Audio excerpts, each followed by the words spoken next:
claims that in 1997, Diddy raped him. I know it. The biggest secret in the entertainment industry that really wasn't a secret at all has finally been revealed to the world. Girl, you won't believe what the FBI just uncovered in Diddy's cell. We're talking hidden compartments, burnophones, and documents that'll make your head spin.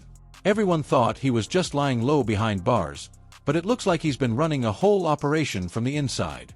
The tea is scorching, and we're about to spill it all.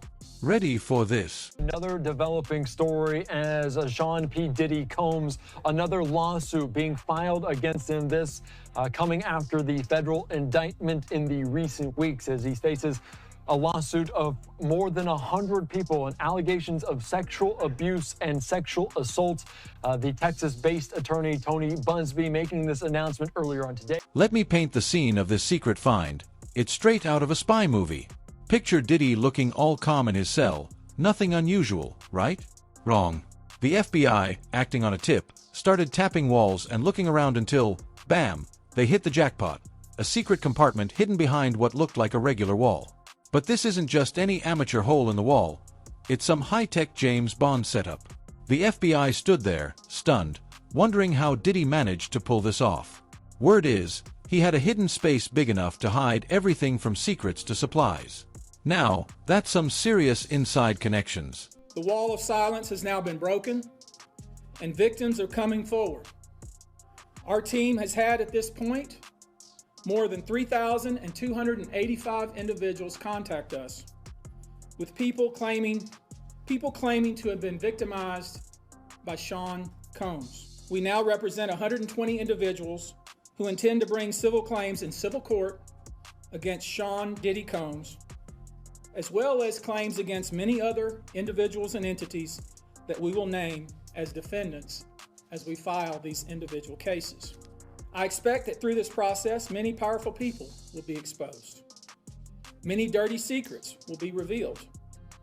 We know what we are potentially up against. Now, I know you're dying to hear what was inside, and trust me, it's juicier than a Sunday roast. The FBI's discovery might just shake up the entire music industry. We're talking names, dates, secret deals, the kind of dirty laundry you can only imagine. And sources say, this is just the tip of the iceberg. The FBI suspects if Diddy could hide this behind bars, who knows what's stashed outside. Everyone in the industry is on edge, wondering if their name might be next in line. Is involved in these allegations, and what details can you share? Hey there, Andy. Yeah, Houston attorney Tony Busby says 3,285 people have reached out to him claiming to be victims of Sean P. Diddy Combs. And he says after some vetting, he is now representing 120 of those people who will bring civil lawsuits against P. Diddy. That's 60 males and 60 females, including 25 children. And I will warn you, some of these accusations are pretty disturbing. Our youngest victim at the time of the occurrence was 9 years old. Most of these events and incidents occurred at parties, although several of these events occurred at auditions. Some of this behavior occurred at private residences of people that we all know. You should know that more than 55% of the victims reported this conduct to either the authorities, that is the police, or to hospitals. Drugs were found in their system, weird drugs that you probably never heard of. One in particular that continues to pop up is a drug called xylazine, or trank, which, based on our research, is known as a horse tranquilizer. Tony, were all of the children auditioning because they were musicians? All seeking either TV or some sort of music career with promises of, we're gonna make you a star. Instead, basically did things to them such that they don't want to have anything to do with the entertainment industry ever again. This individual, who was 9 years old at the time, was taken to an audition in New York City with Bad Boy Records. This individual was sexually abused, allegedly by Sean Combs and several other people at the studio, in the promise to both his parents and to him himself of getting a record deal. Another instance, another minor, told allegedly by Sean Combs that he would make him a star, but he needed to visit with him in private about it. Allegedly, Mr. Combs made the victim perform oral sex upon him. It was not your fault. You were victimized by a group of powerful people that operated for 30 plus years. The day will come when we will name names other than Sean Combs. Now, according to Busby, several of the 120 people that he's representing have now spoken with the FBI. They are from 25 different states. Most are from California and New York, which is where Busby says these alleged attacks occurred. He also says that most of the victims tell him that they were given some sort of a drink, and it turns out that drink was drugged. They say they woke up with severe damage to certain private areas of their bodies, and they couldn't remember anything. But of course, Andy, Sean P. Diddy Combs is maintaining he did not sexually abuse anyone. All right, some disturbing details, like you mentioned, a 9-year-old potentially involved in this dating back to 1991. Dominique, I do have to ask you, were there any victims there? Did they speak out at this press conference at all? You know, actually, there were not any victims there, and I probably should have pointed that out. There were several people standing there with the attorney, Tony Busby, and they were victims advocates, and they were also, you know, some were attorneys, but there were not any victims there at the news conference. All right, still very emotional, traumatic events, and these allegations very, very serious. Dominique, thank you so much for your time and your great reporting here on Live Now from Fox. Thank you so much. All right, let's continue on. Of course, we were listening into that press conference earlier on today as over 100 people coming forward with this lawsuit. The Texas-based attorney making this announcement earlier on today. Let's take you out to these remarks a little bit in full and listen into what transpired earlier today. And of course, we want to reiterate that viewer discretion is advised, as some of these details are very difficult to hear. Let's listen in. My name is Tony Busby. I'm a lawyer here in Houston. I'm licensed in Texas and in New York, and I'll introduce other members of our team as they speak. As many of you know, our law firm has been at the forefront of some of the most important litigation in the United States. We like the tough cases. We thrive in the complicated cases. We've handled over the last 25 years some very big and very important cases. I believe that this one may surpass them all. There are many facets to this. The conduct we will describe today occurred over more than 20 years. There are many people and many entities involved. And we're going to follow this evidence wherever it takes us. We will find the silent accomplices. We will expose the enablers who enabled this conduct behind closed doors. We will pursue this matter no matter who the evidence implicates. These brave victims who have stepped forward deserve nothing less. The biggest secret in the entertainment industry that really wasn't a secret at all has finally been revealed to the world. The wall of silence has now been broken, and victims are coming forward. Our team has had at this point more than 3,285 individuals contact us with people claiming to have been victimized by Sean Combs.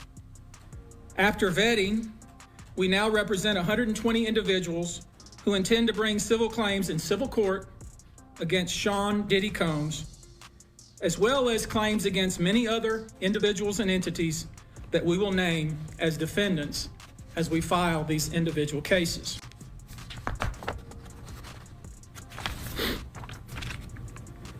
And you should know, to the extent the clients feel comfortable, we also intend to make these individuals available to the authorities, specifically to the FBI.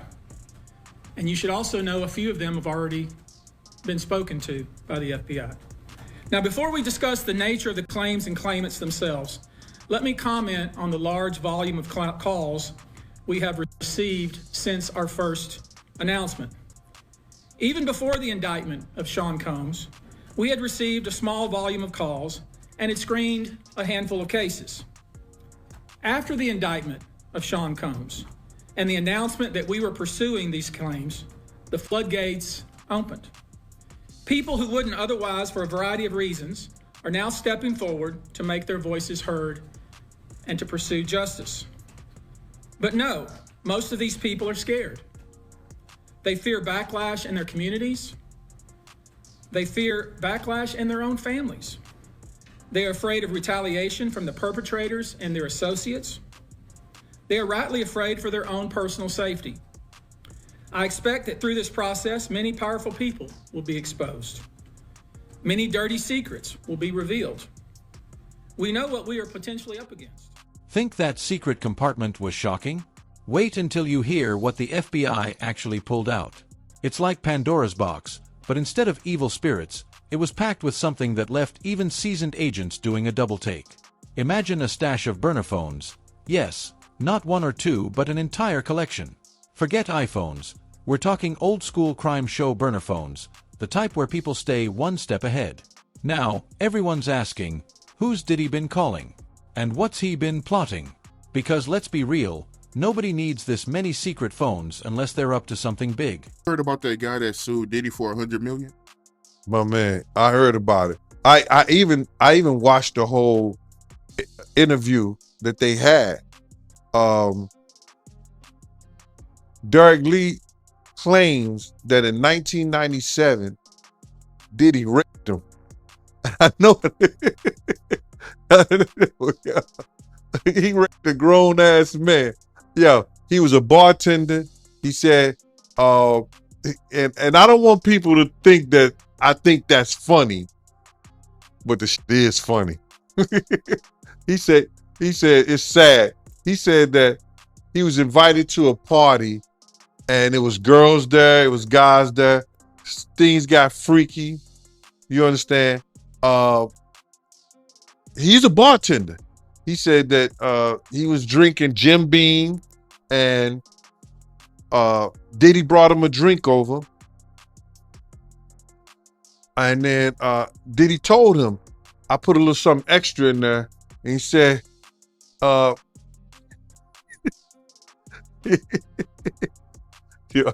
I'm sorry, man. He said he woke up butt naked with his thong gone. No, he didn't say that, bro. But he said he woke up and Diddy told him he had him. He said he went, he filed a report, but they threw it up under the cops swept it up under the rug and everything like that. So he was suing Diddy and everything like that. So he said that Diddy came to the jail and said that, hey, I'll give you $2.3 million or something like that, or 23. I don't know if it's 2.3 or $23 million to make this go away. We'll leave this alone the whole 9 yards. Just like I just said, he's trying to pay people off to make things go away, for them to drop their suits and everything like that. You know what I mean? And if he does that, they civil suit. Drop them, make them go away. What would it take? So this particular dude said that Diddy was trying to sell properties and sell things and stop him from getting his money. And I didn't understand that. But the judge found some validity in what he was saying and said, yo, I'm going to give you a 90-day restraining order against him from selling anything until you get all your paperwork in correct, because Diddy was served in the whole 9 yards. And as it was said that Diddy and his representative did come to the jail. So if the guy didn't have no lawsuit, if the guy wasn't, if his stuff wasn't truthful, why would they entertain it? The judge entertained it, Diddy lawyers them entertain it, and Diddy entertained it. So it may be some truth to it. But this dude is raping grown men. That's crazy. Yeah, I mean, we can laugh at it, but you know, it sounds like it's true. I mean, hey, I mean, I'm looking at it right now, and he did go to prison, and he offered the inmate 2.3 million to settle the case. So That's what the paperwork said. And the judge must have thought he had some validity into what he was saying. What the judge do? He granted him the restraint from Diddy selling the properties until the dudes get his paperwork and everything in. you heard about Diddy law firm breaking charge with him and Miami Beach taking his day away? Well, all the things that happened to Diddy and he losing friends, companies, cities, city names, city girls. I think he should become an altar boy for TD Jakes and give his and let TD Jakes, you know, put some hands on him and probably save himself and save his soul. I think that's what he should do. I think that he should really consider getting into the church. Yo, listen here, man. Do like Russell Simmons. I don't think they have a charge like that over in Bali. And here's the juiciest part. Some of these phones reportedly contain numbers of major players, A-list celebrities, music execs, even people you'd never expect. The FBI has their top tech team working round the clock, trying to crack these phones. But Diddy isn't some amateur. These burners are locked down tighter than Fort Knox. And whispers are circulating that this isn't just music business. It could be something much, much bigger.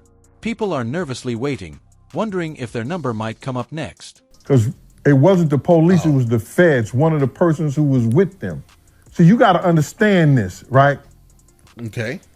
Suge Knight was bringing terror onto Uptown Records, had them scared. You understand? Had them scared. That's why Andre Harrell would hire a person like Bill Whitfield that was a strong dude. I sneezed terribly. Let me run it back. A person like Bill Whitfield that was a strong dude that didn't care about nothing and that would do his thing against somebody or anybody. Okay. He did everything to protect Andre Harrell. But and this is the situation, Suge was extorting them and they thought he was using extortion tactics. You understand? Right. To get Mary J. Blige's contract right, to get Jodeci contract right.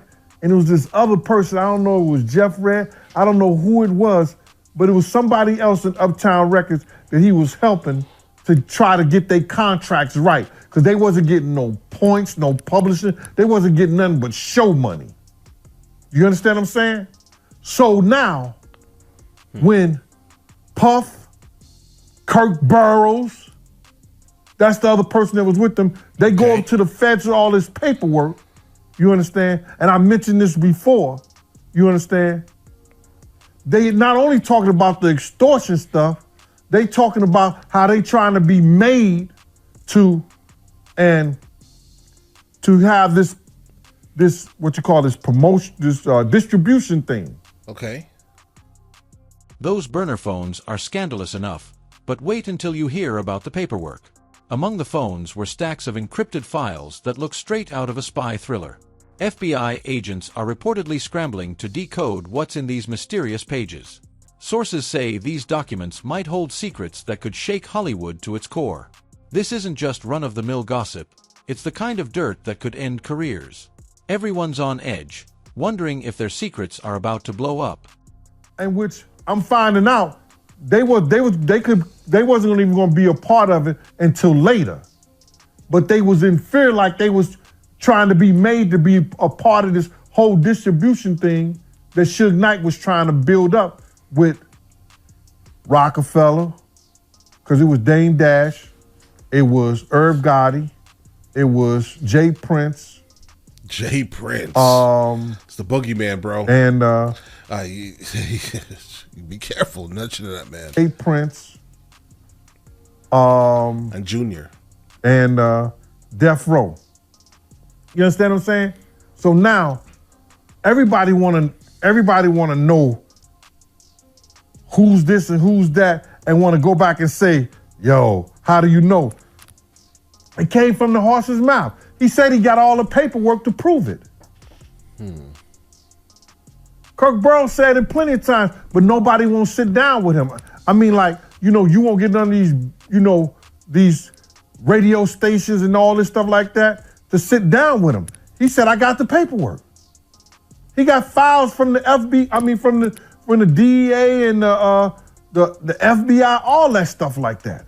He got plenty of paperwork behind this whole stuff.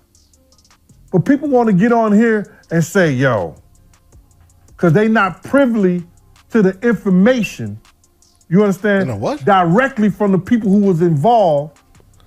And you get a person like me that don't give a damn, and I repeat it and tell it. Oh, dude capping, dude looking for attention. No, it happened. I mean, that's my opinion, right? I mean, I understand why you're doing this. You're having this long, lengthy conversation about, the ongoings behind the scenes with you've encountered, let's say, with Diddy, right? But here's the thing, bro. There is a motive of clout, though. There is, all right? And that aspect, in fact, cannot be ignored. Like, if Diddy is saying anything to kind of like give a rebuttal to any of what he is saying, then I'd add some type of validity, like some hardcore validity, right? But the dilemma is I haven't heard anything, right? But that also can be really smart coming from like a PR department by just ignoring it, because once you actually acknowledge it, like what Drake did in, Kendrick Lamar's The Battle, right? He acknowledged some bits and pieces of things, and now everyone believes every single aspect of what he acknowledged. So that could also be a thing here, right? So that's kind of where I'm at, right? Mentally, I'm just like, I don't know, bro. We can pretty much guarantee that there was something government-oriented with Diddy, based off the fact that HSI had no interest in kind of divulging the information on whose house they were actually raiding. All right, that's important here, okay? So we can kind of put that together. But the other parts of it, bro, if it's true, it's crazy, okay? Like, man was a menace, if it's true. Now, other people coming out talking about it, they putting Jay-Z was a part of it. Okay. They telling their story, and it all is coincide what we said years ago, when we said on platforms before, when we said on your show before. So I can't worry about what these cats are saying. They doing it for the views, bruh. They doing it because they don't have nothing else to talk about. All right. Like I said before, they're going to look at this and make a show about it. This isn't just about Diddy anymore. This paper trail is taking the FBI deep into the music industry's darkest corners. It's like he's been keeping Hollywood's most closely guarded secrets locked away, and now they're about to come out. And here's the kicker. It doesn't just involve entertainers. There are whispers about connections to politicians, business moguls, even international players. PR teams are on high alert, bracing for what could be the biggest scandal of the decade. You know about that. So Jay-Z, he told too? Said that years ago, man. Said that years ago. What are you gonna do? They're gonna do whatever. Yo, listen to me. They're the reason why rap in New York went down the drain. They made sure that these young cats didn't come up with platforms and didn't come up with situations. Like Jay-Z, let me tell you something. Jay-Z. Okay, hold on. Jay-Z? And it's funny. It's funny. We were talking about how Puff and Ja Rule was cool.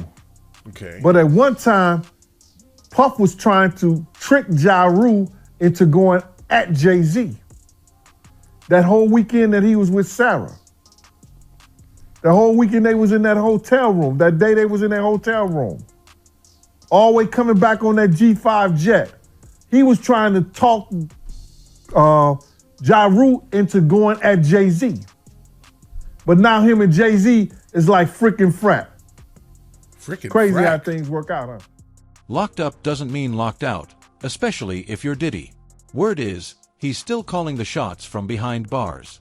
With all these burner phones and secret papers, It's clear he isn't just biding his time. The streets are buzzing that Diddy is still orchestrating deals, managing business moves, maybe even some not-so-legal activities. People are wondering, who's helping him on the outside? Because one thing's for sure, he's not doing this alone. All right, so guys, hold on.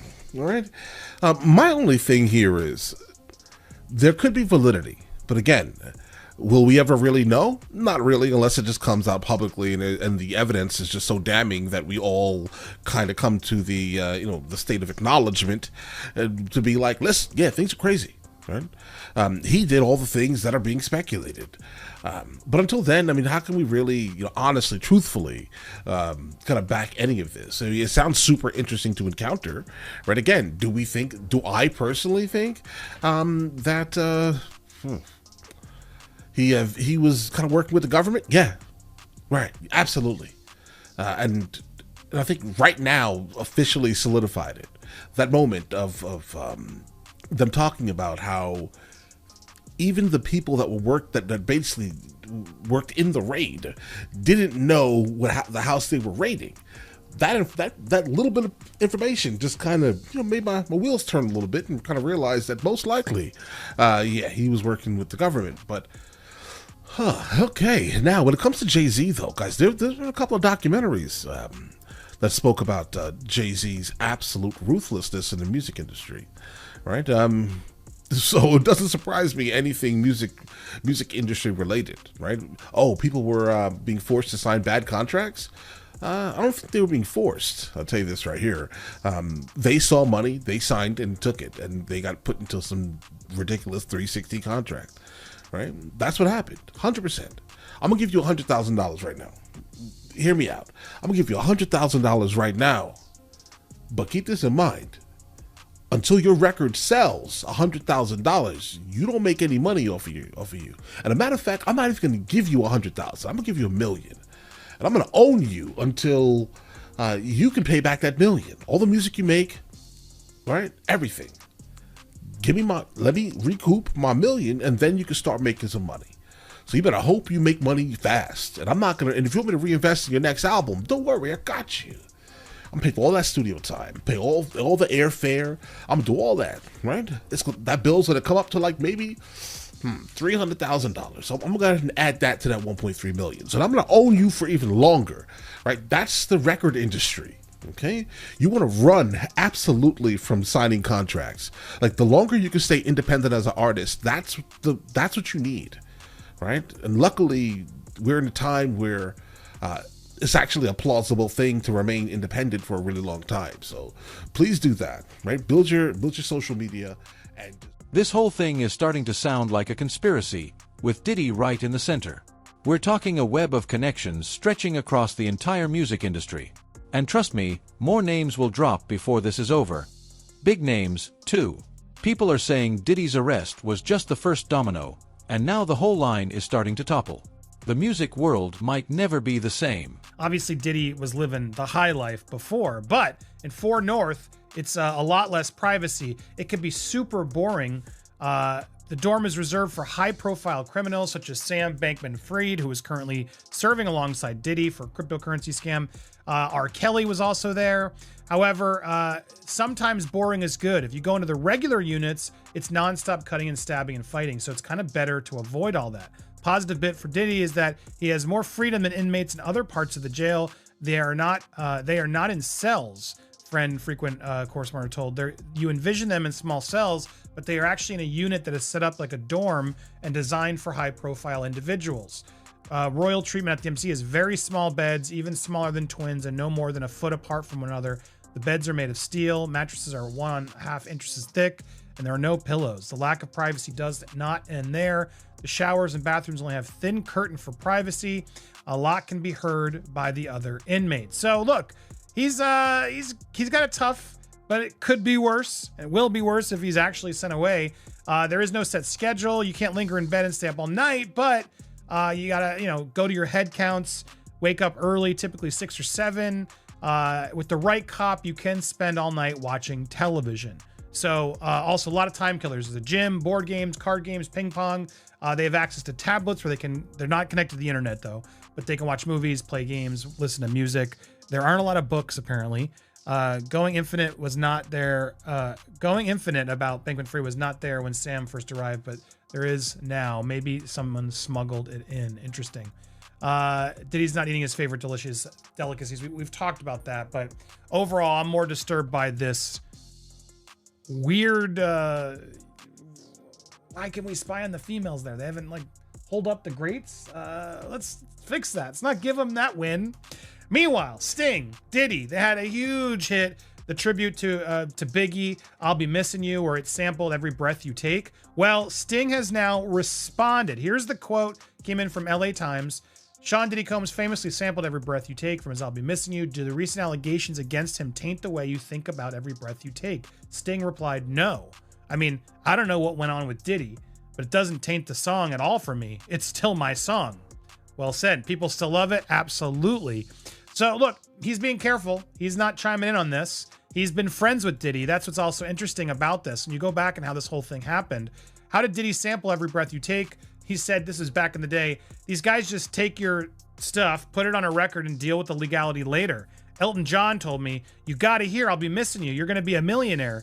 Sting said, I am a millionaire. He said, "You're gonna be a millionaire twice over. I put a couple of my kids through college with the proceeds, and me and Diddy are good pals still." Sounds like they weren't in the beginning, as more and more is coming out. Diddy was recently, not more recently, this was in 2023, talking about how much money Sting made at the time. I was joking. This was like on a Breakfast Club appearance about 2000. I want y'all to understand I was joking. It's called being facetious. Me and official Sting have been friends for a long time. He never charged me $3,000 or $5,000 a day for Missing You. Probably makes more than $5,000 a day from one of the biggest songs in history. So he was out there trying to say Sting was charging him his residuals, and the question as to how much he actually made has always been up to date. But I wanted to play this clip since we're talking about Sting and the song, because I don't know about you guys. I want you to watch this. I get the sense they're friends, but they're friends probably because he made a lot of money. Diddy ended up making Sting a lot of dough for that song. And he's very careful about speaking out about Diddy or the relationship or even talking about the truth about it. Is it true that Diddy has to pay you $2,000 a day because he didn't ask permission to sample "Every Breath You Take"? Yeah.